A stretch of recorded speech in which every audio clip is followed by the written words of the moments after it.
జనసేన అధినేత పవన్ కళ్యాణ్ ఎక్కడ పోటీ చేయబోతున్నారు అసెంబ్లీకి? భీమవరమా, గాజువాక, తిరుపత, నర్సాపురమా, తాడేపల్లిగూడెమా, ఇట్లా రకరకాల ప్రచారం జరుగుతోంది. పిఠాపురం పైన, కాకినాడ రూరల్ పైన కూడా ప్రచారం జరుగుతోంది. ఇప్పటికే ఆయన గడిచిన ఎన్నికల్లో 2 స్థానాల్లో పోటీ చేశారు. ఆ 2 స్థానాల్లో పోటీ చేస్తారా, ఎక్కడ పోటీ చేస్తారనే దానిపైన ఇంకా అంబిక్విటీని మెయింటైన్ చేస్తున్నారు, సీక్రెసీ మెయింటైన్ చేస్తున్నారు పవన్ కళ్యాణ్. అసలు ఇప్పటివరకు డెసిషన్ తీసుకున్నారో లేదో కూడా తెలియదు. సో పొత్తులో ఎన్ని సీట్లు తీసుకుంటారో అనే దానికి సంబంధించిన చర్చ, పొత్తులో ఏ సీట్లు తీసుకుంటారనే దానిపైన చర్చ మాత్రమే ప్రస్తుతం చూస్తూ ఉన్నాం. ఆయన పోటీ చేసే స్థానాలకు సంబంధించి ఆయనకు క్లారిటీ ఉన్నట్టుంది. భీమవరమా, లేకపోతే గాజువాక, లేకపోతే ఇంకో స్థానం అనేది అది బయటకు చెప్పకుండా ఒక వ్యూహాత్మకంగా, ఒక స్ట్రాటజిక్గా జనసేన పార్టీ ప్రస్తుతం వ్యవహరిస్తుంది. అయితే మనకు అందుతున్న సమాచారం ప్రకారం పవన్ కళ్యాణ్ పార్లమెంటుకు పోటీ చేసే ఆలోచనలో ఉన్నారు అని, పవన్ కళ్యాణ్ని పార్లమెంటుకు పోటీ చేయండి అంటూ కొంతమంది పెద్దలు సూచిస్తున్నారు అని. ఆంధ్రప్రదేశ్ రాష్ట్రానికి సంబంధించి అసెంబ్లీ ఎన్నికలతో పాటు పార్లమెంట్ ఎన్నికలు జరుగుతున్న నేపథ్యంలో అసెంబ్లీకి, పార్లమెంట్కి రెండింటికి పవన్ కళ్యాణ్ పోటీ చేస్తే బాగుంటుంది ఇలాంటి సూచన ఆయన చేస్తూ ఉన్నారు. పార్లమెంటుకు పోటీ చేయడం ద్వారా రేపొద్దున రాష్ట్రంలో ఏ రకమైన రిజల్ట్ వచ్చినప్పటికీ ఎంపీగా విజయం సాధిస్తే కేంద్ర ప్రభుత్వంలో భాగస్వామిగా ఉండే అవకాశం ఉంటుంది, కేంద్ర మంత్రిగా పనిచేయడానికి సంబంధించిన అవకాశం ఉంటుంది. రాష్ట్రంలో ఎటువంటి పరిస్థితి, అధికారంలోకి వస్తే ఓ రకంగా ఉంటుంది, అధికారంలోకి రాకపోతే మరొక రకమైన పరిస్థితి ఉంటుంది. కేంద్రంలో భారతీయ జనతా పార్టీ గ్యారంటీగా అధికారంలోకి వస్తుంది ఇలాంటి ఇంప్రెషన్ ఉన్న నేపథ్యంలో ఎంపీగా పోటీ చేసి విజయం సాధిస్తే గ్యారంటీగా కేంద్ర మంత్రి అవ్వచ్చు.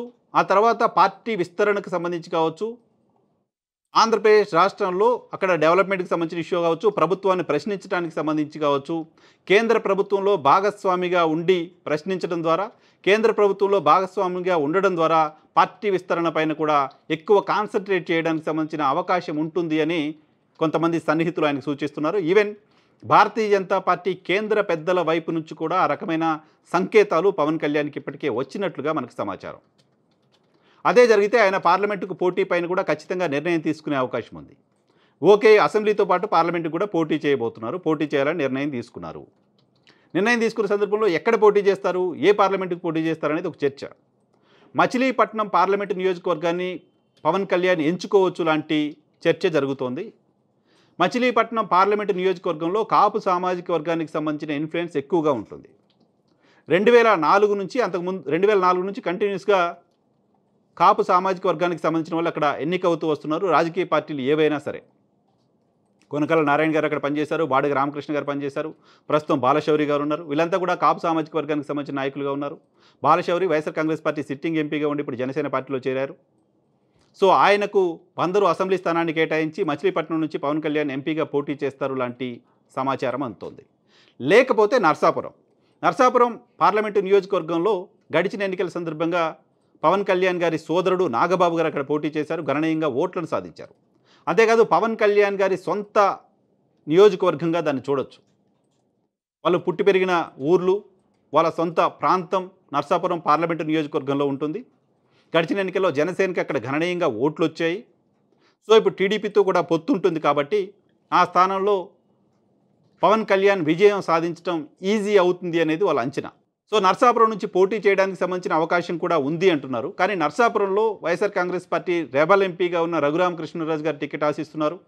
ఆయన గడిచిన 4 ఏళ్లుగా వైఎస్ఆర్ కాంగ్రెస్ పార్టీ పైన, ప్రభుత్వం పైన, వైసీపీ పైన చాలా పెద్ద ఎత్తున విమర్శలు చేసుకుంటూ వస్తున్నారు. తెలుగుదేశం, జనసేన పార్టీకి సంబంధించిన నాయకుల కంటే ఎక్కువగా చాలా సందర్భాల్లో వైసీపీ ప్రభుత్వాన్ని రఘురామకృష్ణరాజు ఇబ్బందులు పెడుతూ వస్తున్నారు. ప్రజాక్షేత్రంలో కావచ్చు, మీడియా సమావేశాల ద్వారా కావచ్చు, కోర్టులు కేసుల ద్వారా కావచ్చు, ప్రభుత్వాన్ని రకరకాల సందర్భాల్లో ఇబ్బందులు పెడుతూ వస్తున్నారు. ఆయన వచ్చే ఎన్నికల్లో నర్సాపురం నుంచి పార్లమెంటుకు పోటీ చేయడానికి సంబంధించిన ఆసక్తి చూపిస్తూ ఉన్నారు. ఆయన జనసేన నుంచి పోటీ చేస్తారనే ప్రచారం జరుగుతోంది, తెలుగుదేశం పార్టీ నుంచి పోటీ చేస్తారనే ప్రచారం జరుగుతోంది. టీడీపీ, జనసేన, బీజేపీ కలిసి పోటీ చేస్తే భారతీయ జనతా పార్టీ నుంచి పోటీ చేస్తారనే ప్రచారం కూడా జరుగుతోంది. ఈ నేపథ్యంలో రఘురామకృష్ణరాజు గారిని కాదని అక్కడ పవన్ కళ్యాణ్ పోటీ చేస్తారనే దానిపైన క్లారిటీ రావాల్సి ఉంది. బట్ ఈ 2 స్థానాలను సేఫ్ సీట్లుగా పవన్ కళ్యాణ్ భావిస్తున్నట్లుగా సమాచారం అందుతోంది. ఈ రెండిట్లో ఏదో ఒక చోట ఆయన పార్లమెంటుకు పోటీ చేసే ఆలోచనలో ఉన్నారనే సమాచారం అందుతోంది. సో దీర్ఘకాలిక వ్యూహంతో కేంద్ర ప్రభుత్వంలో భాగస్వామిగా ఉండడం ద్వారా పార్టీని మరింత విస్తరించవచ్చుననే ఆలోచనతో రాష్ట్రంలో ఏ రకమైన పరిస్థితులు వచ్చినప్పటికీ పార్టీ ఎగ్జిస్టెన్స్కి సంబంధించి ఇబ్బంది లేకుండా ఉండడం కోసం పార్లమెంటు వైపు పవన్ కళ్యాణ్ చూస్తున్నట్లుగా మనకు సమాచారం అందుతోంది. కేంద్ర పెద్దల వైపు నుంచి కూడా పార్లమెంటుకు పోటీ చేయాలనే సూచన వచ్చిన నేపథ్యంలో రాష్ట్రంలో ఇంతకుముందు వీడియోలో నేను చెప్పినట్టుగా రాష్ట్రంలో ఏ పార్టీ అధికారంలోకి వస్తుంది అనే దానిపైన కేంద్ర నాయకత్వానికి ఒక అంచనా వచ్చింది కాబట్టి వాళ్ళు పవన్ కళ్యాణ్ని పార్లమెంటుకు పోటీ చేయమని సూచిస్తున్నట్లుగా అర్థం చేసుకోవాల్సి ఉంటుంది. సో పవన్ కళ్యాణ్ సెలెక్ట్ చేసుకునే నియోజకవర్గం ఏంటి అనేది కూడా కొద్ది రోజుల్లోనే క్లారిటీ రాబోతోంది. పవన్ పార్లమెంటుకు పోటీ మాత్రం ఆల్మోస్ట్ ఖాయంగా మనకు అందుతున్న సమాచారం.